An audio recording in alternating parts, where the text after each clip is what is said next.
La visita del generale Figliuolo a Cagliari non può passare inosservata, sindaco Truzzo, anche perché comunque nel capoluogo sardo i contagi sono purtroppo in aumento negli ultimi giorni.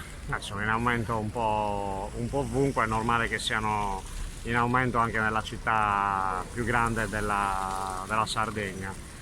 Quello che è importante è che oggi è stato inaugurato un nuovo hub vaccinale che è in città, che servirà soprattutto in questa prima fase per garantire la seconda dose del vaccino senza interrompere ovviamente il flusso della prima dose. Questo consentirà di mantenere quel numero di vaccinazioni che girano intorno ai 1000-1500 giorni senza avere alcuna interruzione, che significa nel giro di magari un mese, 2 mesi, vaccinare più di un terzo dei cittadini cagliaritani, ed è un dato importante. Quindi in 2 mesi, vale a dire in 6 mesi, l'obiettivo, auspicio è quello di poter avere tutta la città di Cagliari comunque vaccinata. Io spero meno di 6 mesi, anche perché questo adesso i numeri sono, diciamo, previsti in costante aumento nel corso dei prossimi giorni.